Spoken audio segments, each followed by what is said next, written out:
لبيك اللهم لبيك لبيك لا شريك لك لبيك إن الحمد والنعمة لك السلام عليكم ورحمة الله وبركاته আলহামদুলিল্লাহ প্রত্যেককে জানা শাবান মাসের শুভেচ্ছা এবং প্রত্যেককে বলবো যে আমার এই ভিডিওগুলো আপনারা প্রথম থেকে নিয়ে শেষ পর্যন্ত আপনারা শুনবেন ইনশাআল্লাহ।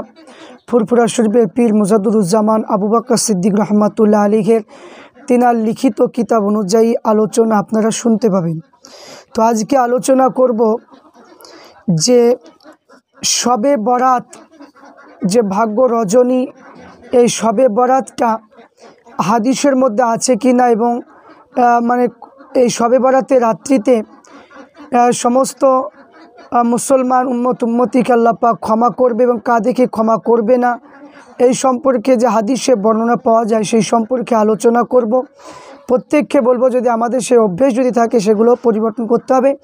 কারণ যারা বলছে যে শবে বরাত কি নামটা বেদাত বা শবে বরাত করা চলবে না, বা শবে বরাতে রোজা রাখলে একটা রোজা রাখলেই জাহান্নাম তার জন্য যথেষ্ট, এই যে বিভিন্ন রকমের ফিতনামূলক যে কথাগুলো আপনারা ইউটিউবের মাধ্যমে শুনতে পাচ্ছেন, তো আমি আপনাদের কাছে আলোচনা করব হাদিস অনুযায়ী যে শবে বরাত সম্পর্কে বর্ণনা করা হয়েছে। এই সম্পর্কে 12 চাঁদের ইবাদত এই কিতাবের মধ্যে হাদিস তোলা হয়েছে। এটা মেজলা হুজুর পীর রহমাতুল্লাহ লেখা কিতাব নুজাহাতুল মাজালিস এই কিতাবের মধ্যে রয়েছে, এবং তালিমুল তরিকাত মেজলা হুজুর পীর রহমাতুল্লাহ এই কিতাবের মধ্যে রয়েছে, এবং সিরাজুস সালিকিন এই কিতাবের মধ্যে রয়েছে, এবং অন্যান্য হাদিস থেকে আমি আপনাদের কাছে আলোচনা করব। তো এখানে আমি প্রত্যেককে বলবো যে শবে বরাত যে আমরা পালন করি এটা গুরুত্বপূর্ণ রাত্রি। এই রাত্রি এত ফজিলত বলা হয়েছে যার কোনো তুলনা নেই। তো হাদিস থেকে এখানে কি রয়েছে, তাই আমরা আলোচনা করব যে ফার্সি ভাষায় যাকে শবে বরাত বলা হয়, কোরআনের তফসিরের ভাষায় সেটা হচ্ছে লাইলাতুল বারাত, এবং পবিত্র হাদিসের ভাষায় যাকে বলা হয় লাইলাতুন নিসফে মিন শাবান। তাহলে 3টি নাম পেলাম, ফার্সিতে পেলাম কি শবে বরাত, এবং তফসিরের মধ্যে আছে লাইলাতুল বারাত, এবং হাদিসের ভাষায় লেখা আছে লাইলাতুন নিসফে মিন শাবান। তো এখানে এই 3টি নাম কথায় বলে যেটা লাউ সেটা কদু, আর লাইলাতুল বারাতের ব্যাপারে হাদিস শরীফের সহি হাসান জয়ীব সব ধরনের বর্ণনা বর্ণিত রয়েছে। তো এই সম্পর্কে যে হাদিস প্রথমে আমি পেশ করব সেটা হলো কি, যে হযরতে মুআজ ইবনে জাবাল রাদিয়াল্লাহু তাআলা আনহু তিনি বর্ণনা করেছেন, যে সহিহ ইবনে হিব্বানের মধ্যে রয়েছে। তো হযরতে মুআজ ইবনে জাবাল রাদিয়াল্লাহু তাআলা আনহু তিনি বর্ণনা করেন যে আল্লাহ রসুল সাল্লাল্লাহু আলাইহি ওয়াসাল্লাম বলেছেন, শাবানের মধ্য রজনীতে মহান আল্লাহ তাআলা তার সৃষ্টির প্রতি বিশেষ নজরের দৃষ্টি করেন এবং মুশরিক ও হিংসুক লোক ব্যতীত বাকি সকলকে সেদিন ক্ষমা করে দেন। তো হযরতে মুআজ ইবনে জাবাল রাদিয়াল্লাহু তাআলা আনহু তিনি হাদিস বর্ণনা করলেন যে আল্লাহ রসুল বললেন যে 2 শ্রেণী ব্যক্তিকে মাফ করবে না, সেটা হলো কি, একজন হলো হিংসুক আর একটা হলো মুশরিক। বাদবাকি আল্লাহ পাক রব্বুল আলামিন সমস্ত মানুষকে ক্ষমা করে দেবেন। তো এখানে এই হাদিস সম্পর্কে হাদিসটা এখানে নাসিরউদ্দিন আলবানী সনদের প্রসঙ্গে লা মাযহাবিদের স্বয়ং নাসিরউদ্দিন আলবানী বলেছে এই হাদিসটা সহিহ। তারপরে দ্বিতীয় যে হাদিসটা আমি আপনাদের কাছে পরিবেশন করব সেটা হলো হযরতে আবু মুসা আশআরী রাদিয়াল্লাহু তাআলা আনহু, যে তারিকুল ইসলাম এই কিতাবের মধ্যে এসেছে। তো হযরতে আবু মুসা আশআরী রাদিয়াল্লাহু তাআলা আনহু তিনি বলেন যে আমি রাসূল পাক সাল্লাল্লাহু আলাইহি ওয়াসাল্লামকে বলতে শুনেছি, তিনি বলেছে শাবানের মধ্যবর্তী রাতের প্রতিপালক আল্লাহ তাআলা পৃথিবীর নিকটতম আকাশে অবতীর্ণ হন এবং মুশরিক হিংসুক ব্যতীত বাকি সকল মুসলমানকে আল্লাহ তাআলা ক্ষমা করে দেন। এই সনদ সম্পর্কে এখানে বর্ণনা করা হয়েছে যে আবু মুসা আশআরী রাদিয়াল্লাহু তাআলা আনহুর এই হাদিসটার উপর আমল করা সম্পর্কে বলেছেন লা মাযহাবিদের আব্দুর রহমান মুবারকপুরি তার কিতাবের মধ্যে তিনি বর্ণনা করেছেন যে এই সনদে কোনো অসুবিধা নেই। নাসিরউদ্দিন আলবানী বলেছে এই হাদিসটা হলো হাসান। তারপরে তৃতীয় যে হাদিসটা আমি আপনাদের কাছে পরিবেশন করব সেটা হলো কানজুল উম্মালের মধ্যে রয়েছে হযরতে আবু বকর সিদ্দিক রাদিয়াল্লাহু তাআলা আনহু তিনি বললেন যে আল্লাহ রাসূল সাল্লাল্লাহু আলাইহি ওয়াসাল্লাম বলেছেন যে শাবানের মধ্যবর্তী রাতে প্রতিপালক আল্লাহ তাআলা পৃথিবীর নিকটতম আকাশে নাজিল হন, এই সকল মুসলমানকে আল্লাহ তাআলা ক্ষমা করে দেন শুধুমাত্র যাদের অন্তরে অহংকার আছে এবং মুশরিক লোক ব্যতীত।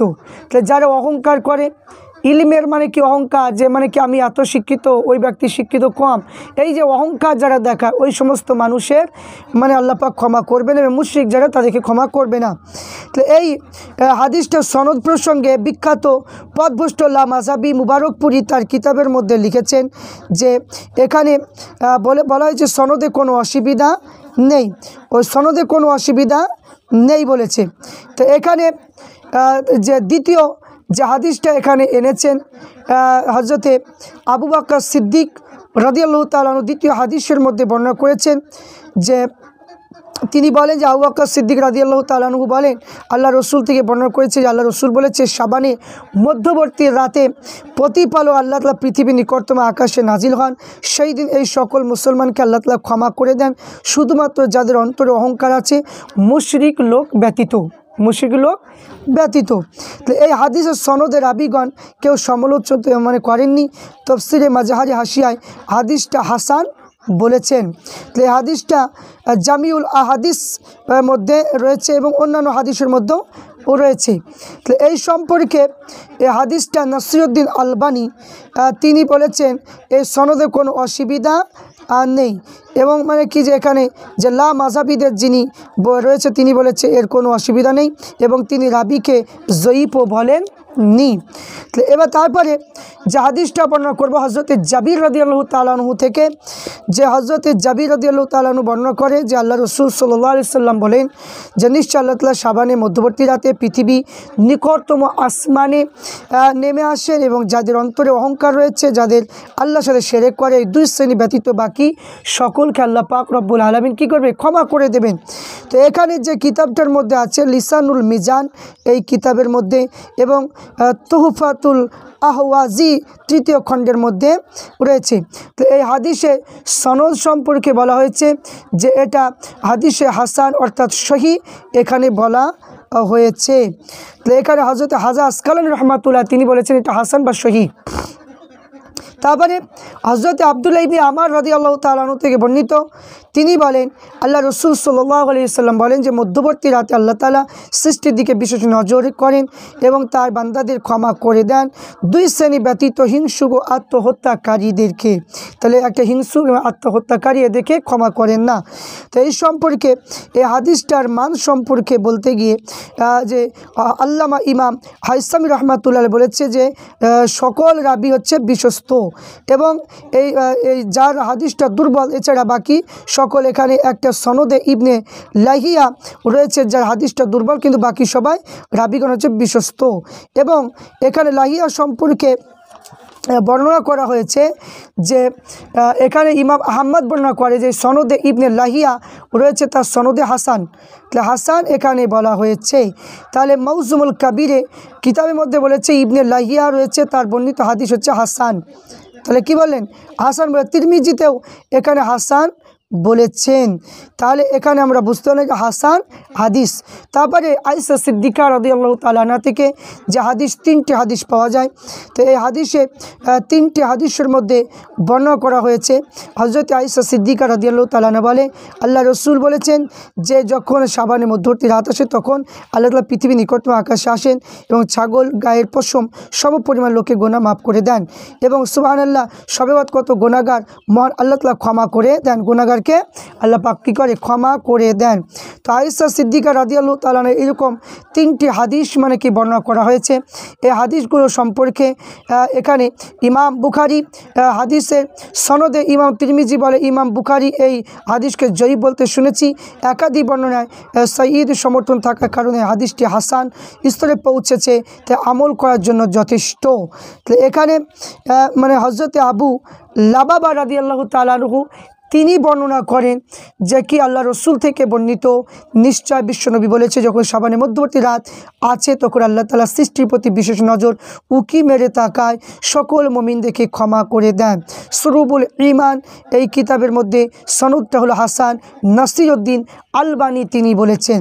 তারপরে হযরতে উসমান ইবনে আবিল আস রাদিয়াল্লাহু তাআলা থেকে হাদিস বর্ণনা, তিনি বলেছেন যে শাবানের মধ্যবর্তী রাত আছে, তখন একজন আহ্বানকারী আহ্বান করে, কে আছো ক্ষমা প্রার্থী, তাই ক্ষমা করে দেওয়া হবে। কে আছো প্রার্থনা, তাকে দেওয়া হবে। হযরতে আবু উমামা বর্ণনা করে যে তিনি বলে, আল্লাহ রসুল বলেছেন, যখন শাবানের মধ্যবর্তী রাত আসে আল্লাহ তাআলা পৃথিবী আকাশ অবতীর্ণ করেন, পৃথিবীবাসী ক্ষমা করে দেন, শুধু কাফের ও মুশরিক ব্যতীত। এই সম্পর্কে যে মাক্কি ইবনু ইব্রাহিম হতে জাফর থেকে সূত্র পাওয়া যায়। তাহলে এখানে হযরতে উমামা বাহিলি মানে কি যে এখানে দ্বিতীয় হাদিস যে বর্ণনা করা হয়েছে, যে এই হাদিসগুলোর মধ্যে বর্ণনা করা হয়েছে সেটা হলো কি 5টা রাত আল্লাহ পাক দোয়া কখনো ফেরত দেয় না। সেটা হলো জুম্মার রাত, রজব মাসের প্রথম রাত, শবে বরাতের রাত, ঈদুল ফিতর রাত, কুরবানি রাত। এই সম্পর্কে ইসমাইল ইবনে সালেহ সানআনী তিনি বলেছেন যে হযরতে আবু উমামা রাদিয়াল্লাহু তাআলা আনহুর মানে কি সনদে ত্রুটি রয়েছে, কিন্তু সনদগুলো জয়ীফ। কিন্তু এই হাদিসে আল্লামা মানাবি রহমাতুল্লাহ আলাইহি বলে যে জয়ীফ সনদে বর্ণিত হয়েছে, কিন্তু নাসিরউদ্দিন আলবানী তিনি অনুমানের উপর নির্ভর করে কথা বলতো, তাই প্রমাণে সিলসিলায় জয়ীফা গ্রন্থের মধ্যে ব্যাখ্যা লিখেছেন। তিনি বলেছেন যে ইমাম জালালউদ্দিন সৈয়দ রহমাতুল্লাহ সনদ সম্পর্কে জামিউস সগীর কিতাবে জয়ীফ বলেছেন, কিন্তু হাদিসের সর্বনিম্ন স্তর হবে জয়ীফ, দুর্বল, কিন্তু জাল মৌজু নয়। কিন্তু সকল উলামাইগণ একমত পোষণ করেছে জয়ীফ সনদের হাদিসগুলোর উপর আমল করা হচ্ছে মুস্তাহাব, কিন্তু জাল এবং কি যে মৌজু, জাল বা মৌজু নয়, এটা হচ্ছে জয়ীফ বলা হয়েছে। জয়ীফ হাদিস মানে কি এখানে আমল করা হচ্ছে মুস্তাহাব। তো হযরতে আউফ ইবনে মালিক তিনি বর্ণনা করেন যে আউফ থেকে বর্ণিত, আল্লাহ রসুল বলেছে, আল্লাহ তাআলা শাবানের মধ্যবর্তী রাতের সৃষ্টি দিকে বিশেষ নজরে তাকায়, হিংসু মুশরিক ব্যতীত সকলকে ক্ষমা করে দেন। হযরতে আবু হুরায়রা থেকে হাদিস পাওয়া যায় যে তিনি বলেছেন যে আল্লাহ তাআলা রসুল বলেন যে শাবানের মধ্যবর্তী রাত যখন আসে আল্লাহ তাআলা সকল বান্দাদের ক্ষমা করেন এবং মুশরিক হিংসুক ব্যতীত। তো হযরতে আলী রাদিয়াল্লাহু তাআলা আনহু থেকে বর্ণিত, তিনি বলেন যে আল্লাহ তাআলা শাবানের মধ্যবর্তী রাতে পৃথিবীর নিকট আকাশের রহমতে নেমে আসে, তা বান্দাদের ক্ষমা করে দেন। হযরতে আব্দুল্লাহ ইবনে উমার তিনি বলেছেন যে কি যে 5টা রাত দোয়া করলে দোয়া খালি ফিরে আসে না, সে জুম্মার রাত, রজবের প্রথম রাত, শাবানের মধ্যবর্তী রাত, 2 ঈদের রাত। এই সম্পর্কে মোহাম্মদ ইবনে আব্দুর রহমান ইবনে বাইলমানি রয়েছে, এই ইমাম হাজা আসকালানী রহমাতুল্লাহ দঈফ বলেছেন, কিন্তু এখানে তাকরিবুত তাহজিব রাবি বলেছেন ইমাম বুখারী, অন্যান্যরা বলেছে মুনকারুল হাদিস। কিন্তু এখানে ইয়াহইয়া ইবনে মাঈন, ইমাম বুখারী, ইমাম নাসাই, ইমাম আবু হাতেম প্রমুখ তারা দুর্বল রাবি হিসাবে চিহ্নিত করেছেন। কেউ কেউ তাকে জাল রেওয়াতকারী বলেননি, কিন্তু ইমাম হাফিজ ইমাম ইবনে হাজার আসকালানী রহমাতুল্লাহ তাহজিবুত তাহজিব কিতাবের মধ্যে বলেছেন হাদিসটা সর্বনিম্ন স্তর হবে দঈফ, কিন্তু এর হাদিস আমল করার জন্য যথেষ্ট। মোল্লা আলী কারি হানাফি রহমাতুল্লাহ আলাইহি সকল উলামা ইকরাম এই বিষয়ে একমত পোষণ করেছে যে দঈফ সনদে হাদিস উপর আমল করা মুস্তাহাব। এবং এই সম্পর্কে এবার মানে কি যে হাদিসের মধ্যে রয়েছে যে এবার আপনাদের কাছে যে হাদিসটা বর্ণনা করব, সে হাদিসটার মধ্যে এখানে বলা হয়েছে যে হযরতে মুআজ ইবনে জাবাল রাদিয়াল্লাহু তাআলা আনহু তিনি যে মানে হাদিস একটা বর্ণনা করেছেন, এই হাদিসের মধ্যে যে মুআজ ইবনে জাবাল থেকে বর্ণিত, তিনি বলেছেন যে ব্যক্তি বছরে 5টা রাত জাগ্রত থাকবে তার জন্য জান্নাত আবশ্যিক হবে, তারাবি রাত, আরফার রাত, কুরবানি রাত, শবে বরাত রাত। এই সনদ আব্দুর রহমান ইবনে জায়েদ ইবনে আসলাম আমিরি নামক রাবি রয়েছে। এই ব্যাপারে ইমামগণ অভিমত করেছে যে এখানে দঈফ, ইমাম নাসাই এটা দুর্বল বলেছে, কিন্তু এখানে বলা হয়েছে যে এই হাদিস হাদিসের অনুযায়ী দুর্বল রাবি, কিন্তু ইমাম জাহাবি, ইমাম আহমদ এবং দারকুতনি এরা দঈফ বলেছে। কিন্তু এখানে দঈফ বলার কারণে যে বিষয় একমত পোষণ করে যে দঈফ সনদ হাদিসে আমল করার ক্ষেত্রে মুস্তাহাব। তাহলে এখানে যে হাদিসগুলোর মধ্যে যে এখানে পাওয়া গেল, প্রত্যেকটা হাদিসের মধ্যে আপনার এখানে প্রথমেই বলা হয়েছে যে আপনার হাসান হাদিস আছে এবং সহিহ হাদিস আছে এবং দঈফ হাদিস আছে, কিন্তু জাল এবং যে বানোয়াট কোনো হাদিস এখানে নেই। তো যারা বলছে যে মানে কি যে এগুলো কোনো হাদিসের মধ্যে নেই বা মানে কি জাল বলে উড়িয়ে দিতে চাচ্ছে, এরা মানে কি ভুল বলছে। কারণ তাদের যে সমস্ত লামাজাবিরা রয়েছে তারাই, যারা মানে কি লামাজাবিদের আকাবিরা রয়েছে তারাই বলেছে যে না, যে দঈফের উপর আমল করা জায়েজ আছে। তাহলে এখানে আমরা বুঝতে পারলাম যে এখানে যে শবে বরাত সম্পর্কে সহিহ হাদিস এবং হাসান হাদিস এবং দঈফ হাদিস আছে, আর এখানে জাল বা বাতিল মানে হাদিসের মানে কথা কেউ বলেননি।